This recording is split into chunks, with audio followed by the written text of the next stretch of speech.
ಮಕ್ಳೇ ಎಲ್ಲ ಒಳಗೋಗ್ರಿ. ನಾನು ರಮಣೇಶ್ವರ ಊರೊಳಗೆ ಹೋಗಿ ಶಾಲಾ ಸೇರೋ ಮಕ್ಳ ಪಟ್ಟಿ ಮಾಡ್ಕೊಂಡ್ ಬರ್ತೀನಿ ಸರ್. ಹಾಗೆ ಶಾಲಾ ಬಿಟ್ಟು ಮಕ್ಳ ಮನೆಗೆ ಹೋಗಿ ಬರ್ಬೇಕು ಸರ್. ಆಯ್ತು, ಹೋಗೋಣ. ಸೋಮಣ್ಣೇಶ್ವರ ಮಕ್ಳನ್ನ ನೋಡ್ತಾ ಇರಿ.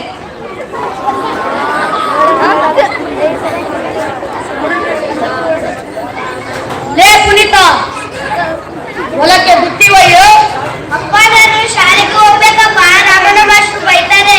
ಲೇ ನಿಮ್ಮ ರಾಮಣ್ಣ ಮೇಷ್ಟ್ರು ನಾನು ಚಡ್ಡಿ ದೋಸದಲ್ಲ, ಆವಾಗ ಅವರಿಗೆ 10ರವರೆಗೆ ಮಗ್ಗಿನೂ ಬರ್ತಿರ್ಲಿಲ್ಲ. ಹೋಗ ಮೇಷ್ಟ್ರಿಂದ.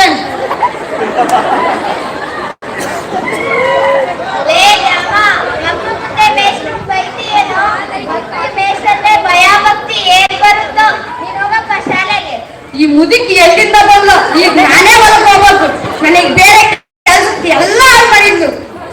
ನಾವೇ ಸರಿಯಾಗಿ ಹಿರಿಯರಿಗೆ ಗುರುಗಳಿಗೆ ಮರ್ಯಾದೆ ಕೊಡೋದಿಲ್ಲ. ಇನ್ನು ಈ ಮಕ್ಕಳಿಗೆ ಹೇಗೆ ಹೇಳೋದು? ಅವು ನಮ್ಮಂಗೆ ಮಾತಾಡ್ತಾವ.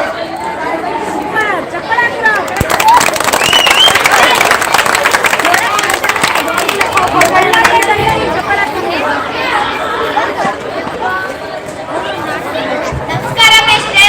ನಮಸ್ಕಾರ ಸಿದ್ದಮ್ಮ. ಆರೋಗ್ಯವಾಗಿದ್ದೀರಾ? ನಿಮ್ಮಮ್ಮ ಶಾಲೆಗೆ ಬಂದಿಲ್ಲ. ಈಗ ಹೋದ ಮೇಷ್ಟ್ರೆ. ಏನ್ ಈ ಕಡೆ ನೀವು ಏನಿಲ್ಲ ಸಿದ್ದಮ್ಮ, ಮುಂದಿನ ವರ್ಷ 1ನೇ ಕ್ಲಾಸಿಗೆ ಸೇರೋ ಮಕ್ಳು ಪಟ್ಟಿ ಮಾಡ್ಬೇಕಿತ್ತು. ಹಾಗೆ ಶಾಲೆ ಬಿಟ್ಟು ಮಕ್ಕಳನ್ನ ಕರ್ಕೊಂಡು ಹೋಗಿ ಬಂದಿದ್ವಿ.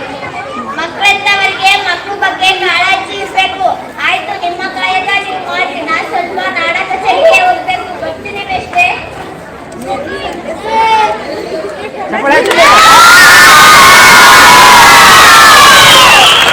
ನಮಸ್ಕಾರ ಮೇಷ್ಟ್ರೆ.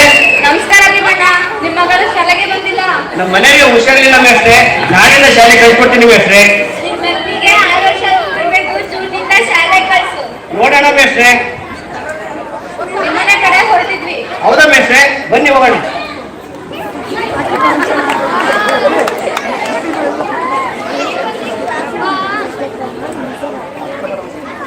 ಏನದ ಬಾರೇ, ಉಸಿರಾಡ್ಕೊಳ್ಳಿ. ಬಟ್ಟೆ ಬೇರೆ ಹೋಗಿದ್ದೆ. ಅಮ್ಮ, ಇವತ್ತು ಶಾಲೆಗೆ ಹೋಗ್ಬೇಕು. ಶಾಲೆ ಬಿಟ್ಟು 3 ದಿನ ಆಯ್ತು. ಶಾಲೆಗೆ ಹೋಗಿ ನೀನು ದೂರಿದ್ಯಾ? ಮನೆ ಕೆಲಸ ನಿಮ್ಮಪ್ಪ ನಾ ಮಾಡ್ತಾನೆ. ನಿನ್ ವಯಸ್ಸಲ್ಲಿ ಎಷ್ಟೆಲ್ಲಾ ಕೆಲಸ ಮಾಡ್ತಿದ್ದೆ ಗೊತ್ತಾ? ಹೋಗಿ ಬೇಗ.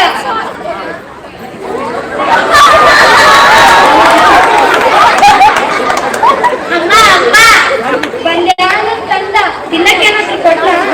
ಅಮ್ಮ 10 ರೂಪಾಯಿ ಕೊಡಮ್ಮ. ನನ್ನ ಮಮ್ಮಿಯನ್ನು ಕೊಡ್ತೀನಿ. ಮಮ್ಮಿ ಮಮ್ಮಿ, ನಮ್ಮಮ್ಮ ಡುಮ್ಮಿ. ಚೆನ್ನಾಗಿ ಆಟ ನನ್ ತಂದ. ನನ್ ಮಗ ದೊಡ್ಡನಾದ್ನ ದೊಡ್ಡ ಸಾಹೇಬ ಆಗ್ತಾನೆ. ಅಮ್ಮ, ನನಗೂ 5 ರೂಪಾಯಿ ಕೊಡಮ್ಮ. ನಿನಗೆ ಯಾಕೆ? ಅಮ್ಮ ಪೆನ್ ತಗೋಬೇಕು. ನಿನಗೆ ಯಾಕೆ ಪೆನ್ನು? ನಾಳೆ ಕೊಡಿಸ್ತೀನಿ.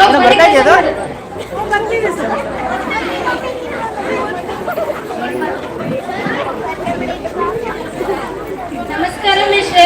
ನಮಸ್ಕಾರ ಮಲ್ಲಮ್ಮ. ಈಗ ಹೇಗಿದೆ ಆರೋಗ್ಯ? ಪರವಾಗಿಲ್ಲ ಮಿಶ್ರೆ. 3 ದಿನದಿಂದ ಚಳಿ ಜ್ವರ, ಹೊಟ್ಟೆ ನೋವು.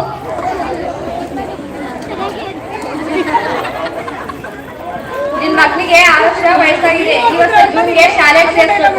ನಿನ್ ಗಂಡನ ಹತ್ರ ನೋಡೋಣ ಅಂತಾನೆ. ಏನು ಮನುಷ್ಯ ಒಬ್ನೇ ಮಗ ಮಿಶ್ರೆ, ಕಾರ್ಮಿಕಿಗೆ ಸೇರಿಸ್ಬೇಕು ಅಂತ.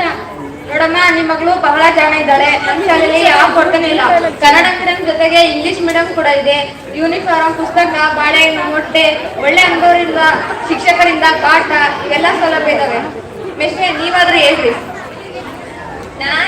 ನನ್ನ ಹೆಂಡತಿಗೆ ನನ್ನ ಮಾತೇ ಕೇಳಲ್ಲ ಮಿಶ್ರೆ. ನಾನ್ ಸಾಲ ಮಾಡಿ ನನ್ನ ಮಗನ ಕಾನ್ವೆಂಟಿಗೆ ಓದಿಸ್ತಿದ್ದೀನಿ. ಈ ಹೆಂಗಸರು ಯಾರ ಮಾತು ಕೇಳಲ್ಲ.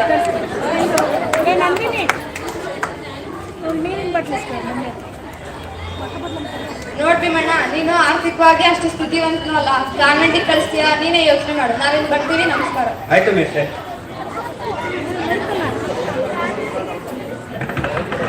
ನೋಡು, ಆ ಮೇಷ್ಟ್ರ ಮಾತು ಕೇಳಿ ನನ್ನ ಮಗನ ಶಾಲೆಗೆ ಸೇರಿಸಿದ್ರೆ ಸರಿ ಇರಲ್ಲ. ನನ್ನ ಮಗನ ಕಾನ್ವೆಂಟಿಗೆ ಸೇರಿಸ್ಬೇಕು.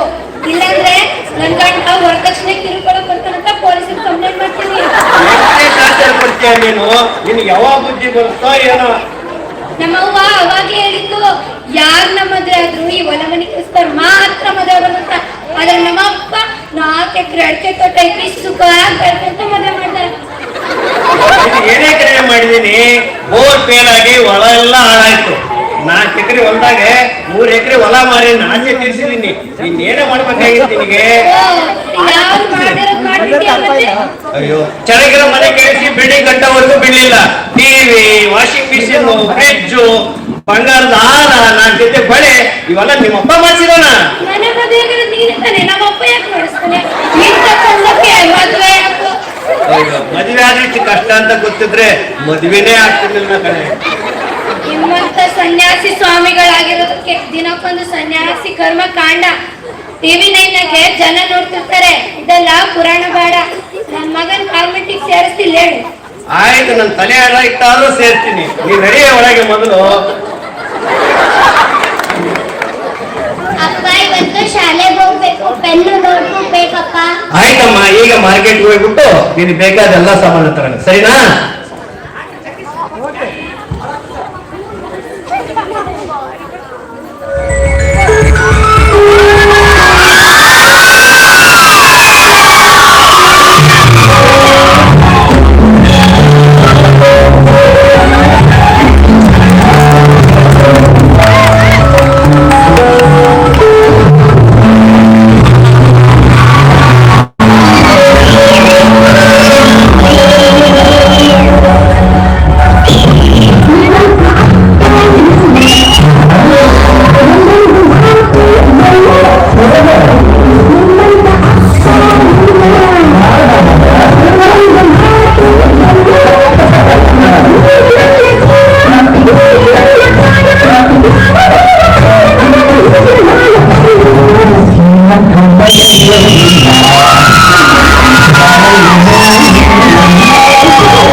ಎಲ್ಲರಿಗೂ ಆನ್ಗೋಡ್ ಸಮಾಚಾರಕ್ಕೆ ಸ್ವಾಗತ. Breaking news. ಈಗ ತಾನೇ ಬಂದ ಸುದ್ದಿ. ಖಾಸಗಿ ಶಾಲೆಗಳ ವ್ಯಾಮೋಹದಿಂದಾಗಿ ರಾಜ್ಯದಲ್ಲಿ ಸರ್ಕಾರಿ ಶಾಲೆಗಳಲ್ಲಿ ಮಕ್ಕಳಿಲ್ಲದ ಕಾರಣ 35,000 ಶಾಲೆಗಳನ್ನು ಮುಚ್ಚಲಾಗಿದೆ ಎಂದು ಶಿಕ್ಷಣ ಸಚಿವರಾದ ಹೆಬ್ಬಾಟ್ ರಾಮಣ್ಣನವರು ಮಾಧ್ಯಮ ಮಿತ್ರರಿಗೆ ತಿಳಿಸಿದ್ದಾರೆ. ಹಾಗೆಯೇ ಶತಮಾನ ಕಂಡಂತಹ ಆನ್ಗೋಡ್ ಗ್ರಾಮದ ಶಾಲೆಯು ಈ ಪಟ್ಟಿಯಲ್ಲಿರುವುದು ವಿಷಾದನೀಯ.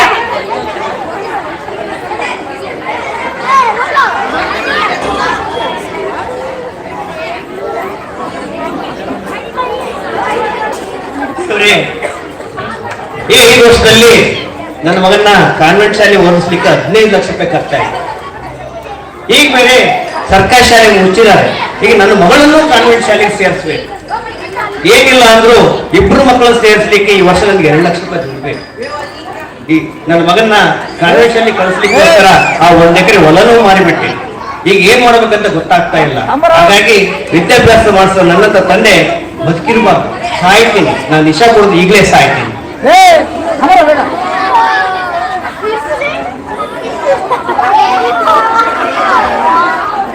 ಗುಂಡ, ಬಾರ ಇಲ್ಲಿ, ಅಪ್ಪ ವಿಷ ಕುಡಿತಿದ್ದಾರೆ, ತಡೆಯೋಣ.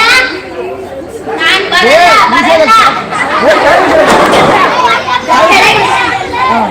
ಬರಲ್ಲ. ಅಪ್ಪ ಬಾರಮ್ಮ ಇಲ್ಲಿ. ಏನಂದ್ರೆ ಏನ್ ಮಾಡ್ತಿದ್ದೀರಿ?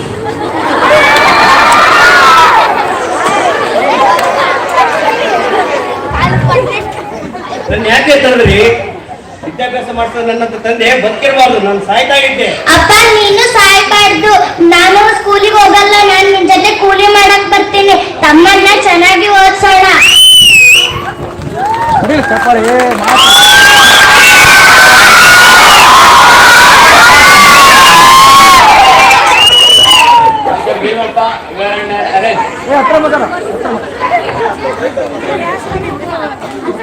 ಮಿಸ್ಟರ್ ಭೀಮಪ್ಪ, ಇವರ್ ಅಂಡ್ ಅರೆಸ್ಟ್. ನಿನ್ನೆ ಗಂಟ ಆತ್ಮಹತ್ಯೆ ಪ್ರಯತ್ನ ಮಾಡಿದ್ದೇನೆ. ಆತ್ಮಹತ್ಯೆ ಮಾಡ್ಕೊಳ್ಳೋದು ಅಪರಾಧ. ನನ್ ಗಂಡನ್ ಬಿಟ್ಬಿಡಿ ಸಾಹೇಬ್ರೆ, ನಿಮ್ ದಮ್ಮಯ್ಯ ಅಂತೀನಿ. ನೀವೇನಾದ್ರೂ ಮಾತಾಡೋದಿದ್ರೆ ಕೋರ್ಟಲ್ ಬಂದು ಮಾತಾಡಿ. ಮಿಸ್ಟರ್ ಭೀಮಪ್ಪ ಹೇಳಿ.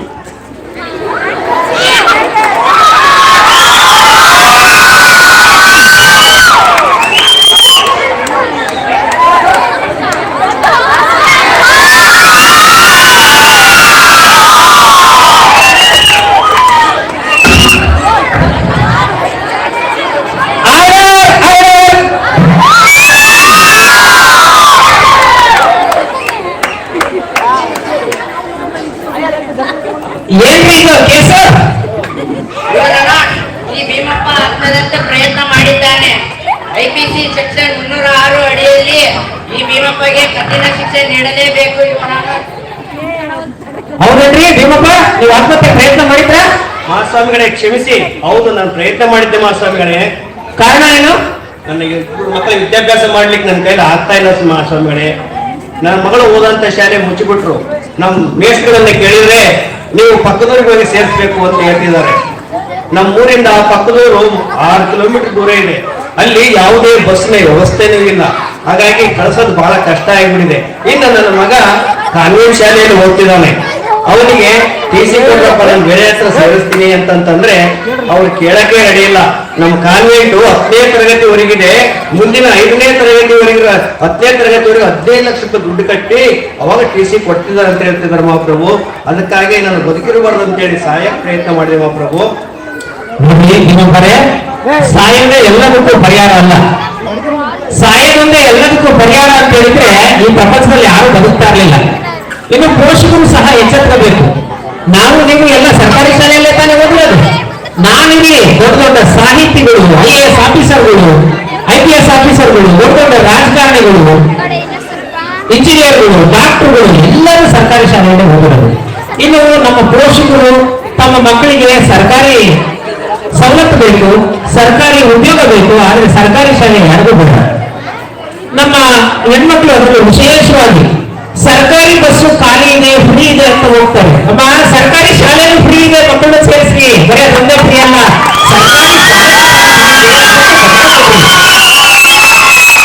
ಇನ್ನು ಎಲ್ಲರೂ ತಮ್ಮ ತಮ್ಮ ಮಕ್ಕಳನ್ನ ಸರ್ಕಾರಿ ಶಾಲೆಗೆ ಸೇರಿಸ್ಬಿಟ್ಟಿದ್ರೆ ಆದ್ರೆ ಅರ್ಥದಷ್ಟು ಏನು ಸಮಸ್ಯೆ ಇದೆ ಆ ಸಮಸ್ಯೆನೇ ಇರಲ್ಲ. ನಿಮ್ಮಲ್ಲಿ ಹೌದು ಮಹಾಸ್ವಾಮಿಗಳೇ, ನಮ್ಮ ಊರಲ್ಲಿ D.Ed B.Ed ಮಾಡಿದ್ರು ಬಹಳಷ್ಟು ಯುವಕರಿದ್ದಾರೆ. ಆದ್ರೆ ಕಾನ್ವೆಂಟ್ ಶಾಲೆಗೆ 5,000 6,000ಕ್ಕೆ ದುಡಿಯಕ್ಕೆ ಹೋಗ್ತಿದ್ದಾರೆ. ಅವರ ಜೀವನಕ್ಕೆ ಸೇಫ್ಟಿನ ಆಗಿದೆ ಮಹಾಸ್ವಾಮಿಗಳೇ. ಭೀಮಪ್ಪ, ನೀನು ನಿಮ್ಮ ಊರಲ್ಲಿ ಏನು ನಿಮ್ಮ ಶಾಲೆ ಇತ್ತು, ಆ ಶಾಲೆಯಲ್ಲಿ ನಿಮ್ಮ ಮಕ್ಕಳು ಅಂತ ಇದ್ರು, ಅವ್ರು ಬಿಡಿಸ್ಕೊಂಡು ಕಾನ್ವೆಂಟ್ಗೆ ಹಾಕ್ಬಿಟ್ಟೆ. ಅದು ಏನಾದ್ರು ಮಕ್ಕಳು ಅಲ್ಲೇ ಶಾಲೆಯಲ್ಲಿ ಇದ್ದಿದ್ರೆ ಇವತ್ತು ಶಾಲೆ ಮುಚ್ತಾ ಇರ್ಲಿಲ್ಲ ಅಂತಂದ್ರೆ ನಿಮ್ಮಂತ ಬಡಪಾಯಿಗಳು ಎಲ್ಲರೂ ಸಹ ಶಾಲೆಗೆ ಸೇರ್ಬೋದಾಗಿತ್ತ. ಅನ್ಯಾಯವಾಗಿ ನೀವೇ ಶಾಲೆ ಮುಚ್ಚಕ್ಕೆ ಕಾರಣ ಆಗ್ಬಿಟ್ರಿ. ಹಾಗಾಗಿ ನಿಮ್ ಊರಿನ ಶಾಲೆ ಮುಚ್ಚಬಾರ್ದು ಅಂತಂದ್ರೆ ಒಬ್ಬ ಮಗು ಇದ್ರೂ ಸಹ ಶಾಲೆ ಮುಚ್ಚಬಾರ್ದು. ನೀವು ಇಂತ ಅನಾಹುತ ಮಾಡ್ಕೊಂಡ್ಬಿಟ್ರಿ ನೀವು. ಆತ್ಮಹತ್ಯೆಗೆ ಏನೇ ಕಾರಣ ಇದ್ದರೂ ಈ ಭೀಮಪ್ಪಗೆ ಆತ್ಮಶಿಕ್ಷೆ ನೀಡಲೇಬೇಕು. ನೋಡ್ರಿ ವಕೀಲರೇ, IPC ಸೆಕ್ಷನ್ 309 ಏನ್ ಹೇಳುತ್ತೆ ಅಂದ್ರೆ ಆತ್ಮಹತ್ಯೆ ಒಂದು ಅಪರಾಧ, ಅದಕ್ಕೆ ಶಿಕ್ಷೆ ಕೊಡಬೇಕು ಅಂತ ಇತ್ತು. ಅದು ನಿಜ. ಆದ್ರೆ ಆತ್ಮಹತ್ಯೆ ಅಪರಾಧ ಆದ್ರೆ ಅವರನ್ನೇ ಶಿಕ್ಷಿಸಿದ್ರೆ ಅದೆಂತದ್ದು? ಹಾಗಾಗಿ ಆ ಕಾಯ್ದೆಯನ್ನ ತೆಗೆದಾಗಿದೆ. ಅದ್ರ ಬದಲು IPC ಸೆಕ್ಷನ್ 306 ಭಾರತೀಯ ನ್ಯಾಯ ದಂಡ ಸಂಹಿತೆ ಪ್ರಕಾರ ಆತ್ಮಹತ್ಯೆಗೆ ಕಾರಣರಾಗ್ತಕ್ಕಂಥ ವ್ಯಕ್ತಿಗಳು ಮತ್ತು ಆತ್ಮಹತ್ಯೆಗೆ ಪ್ರಚೋದನೆ ನೀಡತಕ್ಕಂತ ಸಂಸ್ಥೆಗಳಿಗೆ ಇದರಲ್ಲಿ ಶಿಕ್ಷೆಯನ್ನು ವಿಧಿಸಬೇಕಾಗಿದೆ. ಏನು ನೀನು TCಯನ್ನ ಕೊಡ್ಲಿಕ್ಕೆ ಹಣವನ್ನ ಏನು ಕೇಳಿದ್ರಲ್ಲ ಆ ಪ್ರೈವೇಟ್ ಶಾಲೆ ಸಂಸ್ಥೆ ಮತ್ತು ಆ ಪ್ರೈವೇಟ್ ಶಾಲೆಯ ವಿರುದ್ಧ ನಾವು ಕಠಿಣ ಕ್ರಮ ಕೈಗೊಂಡು ಅವರಿಗೆ 10 ವರ್ಷಗಳ ಗರಿಷ್ಠ ಸಜೆಯನ್ನು ಕೊಡ್ತೀವಿ. ಜೊತೆಗೆ ಅಧಿಕಾರಿಗಳು ಏನಿದ್ದಾರೆ ಆ ಅಧಿಕಾರಿಗಳು ಸಹ ಸಂಬಂಧಪಟ್ಟಂತ ಶಾಲೆ ಮೇಲೆ ಕ್ರಮಗಳನ್ನ ಕೈಗೊಂಡು ನಾವು ವರದಿ ಕೊಡಬೇಕು. ಅದ್ರ ಜೊತೆಗೆ ಪೋಷಕರಲ್ಲೂ ಸಹ ನಾನು ಹೇಳೋದೇನಂತಂದ್ರೆ ಸರ್ಕಾರಿ ಶಾಲೆಯ ವ್ಯಾಮೋಹ ಬಿಟ್ಬಿಡ್ಬೇಕು. ಏನು ಅಂತಂದ್ರೆ ಈ ಸರ್ಕಾರಿ ಶಾಲೆಯ ಗೋಡೆಗಳು ಅಂದವಾಗಿಲ್ಲದೆ ಇರಬಹುದು, ಆದ್ರೆ ನಿಮ್ಮ ಮಕ್ಕಳನ್ನ ಸರ್ಕಾರಿ ಶಿಕ್ಷಕರು ಅಂಧಕಾರದಲ್ಲಂತೂ ತಳ್ಳಲ್ಲ. ಅವರ ಬದುಕಿಗೆ ಭವಿಷ್ಯಕ್ಕೆ ಬಣ್ಣವನ್ನ ಬೆಳೀತಕ್ಕಂಥ ಕೆಲಸವನ್ನ ಸರ್ಕಾರಿ ಶಾಲೆಯ ಶಿಕ್ಷಕರು ಮಾಡ್ತಾರೆ. ಅದನ್ನ ನೀವು ಮಾತಾಡಬೇಕು ಅಂತ ಹೇಳಿ ನಾನು ಹೆಚ್ಚಾಗಿ ಹೇಳ್ತಾ ಇದ್ದೀನಿ. ಅದರ ಜೊತೆಗೆ ಏನು ಅಂತಂದ್ರೆ ಬಹಳಷ್ಟು ಸರ್ಕಾರಿ ಶಾಲೆಗಳು ನಿನಗೆ ನಿನ್ನೆ ಒಂದು ಇನ್ಸಿಡೆಂಟ್ ಹೇಳೋದಾದ್ರೆ ನಾನು ರಿಯಲ್ ಇನ್ಸಿಡೆಂಟ್ ಹೇಳ್ತಾ ಇದ್ದೀನಿ. ನೀವು ನಿಮ್ಮ ಮನನ ಮಾಡ್ಕೋಬೇಕು, ಎಲ್ಲರೂ ಪೋಷಕರು ಮನನ ಮಾಡ್ಕೋಬೇಕು. ಸರ್ಕಾರಿ ಶಾಲೆ ಅಂತೇಳಿ ಸರ್ಕಾರಿ ಶಾಲೆ ಅಂತೇಳಿ ನಾವು ಹೀಗೆ ಹೇಳ್ತೀವಿ. ಅದೇ ಖಾಸಗಿ ಶಾಲೆ ಅವ್ರು ಹೇಳಿದಷ್ಟು ದುಡ್ಡು ಕೊಟ್ಟು ನಾವು ಹೋಗ್ತೀವಿ. ಈ ಖಾಸಗಿ ಶಾಲೆ ವ್ಯಾಮೋಹದಿಂದ ಏನಾಗಿದೆ ಅಂದ್ರೆ ಕಳೆದ 2 ದಿನದಿಂದ ಒಂದು AI ಸಮಿಟ್ ಅಂತ ದೆಹಲಿಯಲ್ಲಿ ನಡೀತು. ನಮ್ಮ ವಿಶ್ವದ ಮಾನವನ ಹರಾಜಾಗ್ಬಿಟ್ಟು ಒಂದು ಪ್ರೈವೇಟ್ ಇನ್ಸ್ಟಿಟ್ಯೂಷನ್, ಒಂದು ಪ್ರೈವೇಟ್ ಯೂನಿವರ್ಸಿಟಿ ನೋಡ್ರಿ. ಅದ್ರ ಬಗ್ಗೆ ನನಗೆ ಖುದ್ದಾಗಿ ಒಂದು ಲೆಟರ್ ಅನ್ನ ಬರೆದಿದ್ದಾರೆ. ಏನು ಅಂತಂದ್ರೆ ಅದನ್ನ ಸಹ ನಿಮ್ಮನ್ನು ಓದ್ಬಿಡ್ತೀನಿ. ಎವ್ರಿ ಸಿಂಗಲ್ ಇಂಜಿನಿಯರ್ ನೋಡ್ರಿ, ಕೇವಲ ಇದು ಏನು ಕಾನ್ವೆಂಟ್ ಶಾಲೆ 1 ರಿಂದ 5ನೇ ಕ್ಲಾಸು 5 ರಿಂದ 10ನೇ ಕ್ಲಾಸು ಅಥವಾ PUC ಅಲ್ಲ, ಕಾಲೇಜ್ ದೊಡ್ಡ ಯೂನಿವರ್ಸಿಟಿನೂ ಸಹ ಪ್ರೈವೇಟ್ ಯಾವ ರೀತಿ ಇರ್ತದೆ ಅಂತ ಹೇಳಿ ನನಗೆ ನೋಟಿಸ್ ಅನ್ನ ಅವ್ರು ಕೊಟ್ಟಿದ್ದಾರೆ. ನೋಡಿ, every single engineer college in Greater Noida is a scam. No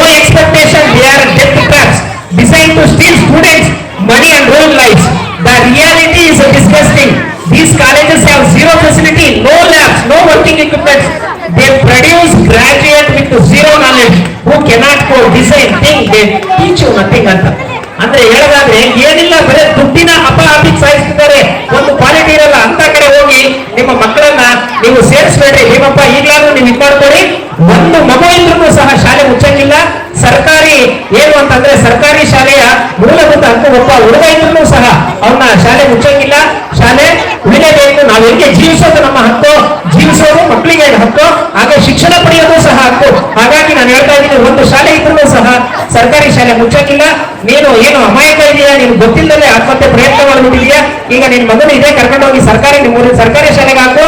ಈ ಭೀಮಣ್ಣನವರ ನಿರ್ದೋಷಿ ಅಂತ ಘೋಷಣೆ ಮಾಡ್ಬಿಟ್ಟು ನಾವು ಅವ್ರನ್ನ ಖುಲಾಸೆ ಮಾಡ್ತಾ ಇದ್ದೀವಿ. The court is agent.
ಅಲ್ಲ, ನನ್ ಗಂಡ ವಿಷ ಕುಡಿತಿದ್ದಾನಂತ ಪೊಲೀಸರು ತಿಳಿಸಿದ್ದಾರು.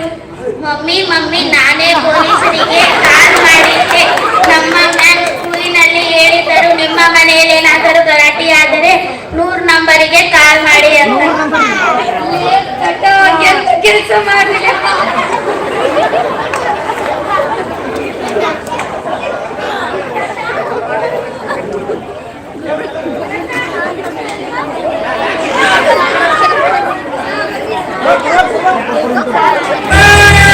ಶಿಕ್ಷಣ ಬಿಸಿನೆಸ್ ಅಲ್ಲ, ಇದು ಪ್ರತಿ ಮಗುವಿನ ಹಕ್ಕು. ಶಿಕ್ಷಣ ಅಂದ್ರೆ ಬಿಸಿನೆಸ್ ಅಲ್ಲ, ಇದು ಪ್ರತಿ ಮಗುವಿನ ಹಕ್ಕು. ಶಿಕ್ಷಣ ಅಂದ್ರೆ ಬಿಸಿನೆಸ್ ಅಲ್ಲ, ಇದು ಡೊನೇಷನ್ ಹೆಸರಲ್ಲಿ ಲೂಟಿ ಮಾಡದೆ ಸ್ವಲ್ಪ ಕೇಳಿಸಿಕೊಳ್ಳಿ ಗರ್ಜನೆ. ನಮ್ಮ ಸಂಸ್ಕೃತಿ ಬೆಳೆಸಿ ಹೆಜ್ಜೆ ಹಾಕು ಶಾಲೆಗೆ, ಇದು ಜ್ಞಾನದ ಮೆರವಣಿಗೆ. ಅಂಗಡಿ ಹೋಗಿದೆ, ಮೊಬೈಲ್ ಹೊತ್ತು ಉರಿಯುತ್ತಿದೆ.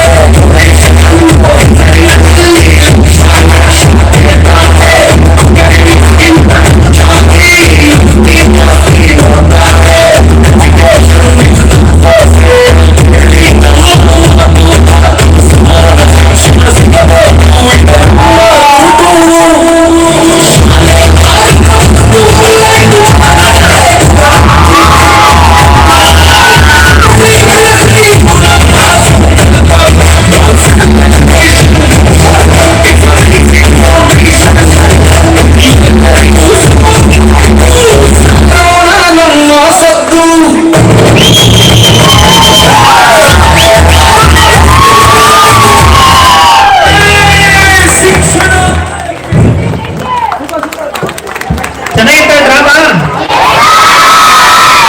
ನಿಮಗೆಲ್ಲರೂ ಮಿಥ್ಯೆ ಅನ್ಸ್ಬೋದು. ಘಟನೆ ಹೇಳ್ತೀನಿ. ನಮ್ಮ ಶಾಲೆಗೆ ಇಬ್ಬರು ಮಕ್ಕಳು ಬಂದಿದ್ರು. ಇದೆ ಪಕ್ಕದವರು ನಾನು ಊರ ಹೆಸರು ಹೇಳಲ್ಲ ಮತ್ತು ಶಾಲೆ ಹೆಸರು ಹೇಳಲ್ಲ. ಅವರು ಕಾನ್ವೆಂಟ್ ಶಾಲೆಯಲ್ಲಿ ಓದಿದ್ರಂತೆ ಫೀಸ್ ಕಟ್ಟಿದಂಗೆ ಇಲ್ಲಿ ಬಂದ್ರು. ಆಮೇಲೆ ಅವರು ಟಿ ಸಿ ಕೊಡ್ಲಿಲ್ಲ. ಕೊನೆಗೆ ಅವ್ರ ಫ್ಯಾಮಿಲಿ ಪ್ರಾಬ್ಲಮ್ ಆಗಿ ಅವ್ರು ಊರ ಬಿಟ್ಟು ಮತ್ತೆ ಮಾಸ್ಟರ್ಗಳು ನಾವೆಲ್ಲ ಟ್ರೈ ಮಾಡಿದ್ವಿ. ಕರೆದ ಫೀಸ್ ಏನಾದ್ರು ಮಾಡಿ ವ್ಯವಸ್ಥೆ ಮಾಡೋದಂದ್ರೆ ಅವರು ಪೇರೆಂಟ್ಸ್ ಬರಲಿಲ್ಲ, ಮಕ್ಕಳು ಬರಲಿಲ್ಲ. ಅಂತ ಸ್ಥಿತಿಗೆ ನಾವ್ಯಾರು ಹೋಗೋದು ಬೇಡ. ಇವತ್ತು ಸಾಕಷ್ಟು ಅವಕಾಶಗಳು ನಮ್ಮ ಸರ್ಕಾರಿ ಶಾಲೆಯಲ್ಲಿ ದೊರೆತಿದ್ದಾವೆ. ದಯಮಾಡಿ ಪೇರೆಂಟ್ಸ್ ನಿಮ್ಮ ಅಕ್ಕಪಕ್ಕದ ಮನೆಯವರಿಗೆ ಹೇಳಿ, ನಮ್ಮ ಶಾಲೆಯಲ್ಲಿ ಸಾಕಷ್ಟು ಸೌಲಭ್ಯಗಳಿದ್ದಾವೆ ಮತ್ತು ನುರಿತ ಶಿಕ್ಷಕರಿದ್ದಾರೆ. ಹಾಗಾಗಿ ನೀವು ಈ ಶಾಲೆಯನ್ನ ಉಳಿಸ್ಲಿಕ್ಕೆ ಬೆಳೆಸಲಿಕ್ಕೆ ನೀವೆಲ್ಲರೂ ಸಹ ತನು ಮನ ಧನದಿಂದ ಪ್ರಯತ್ನ ಮಾಡ್ತೀವಿ ಅಂತ ಆಶಿಸ್ತಾ ಈ ಗ್ರಾಮ ಮಾಡಿದಂತ ನಮ್ಮ ಹಿಂದಿ ಶಿಕ್ಷಕರಿಗೂ ಅವರ ಟೀಮಿಗೂ ಹೃದಯಪೂರ್ವಕವಾದ ಧನ್ಯವಾದಗಳನ್ನು ಅರ್ಪಿಸ್ತಾ ನೆಕ್ಸ್ಟ್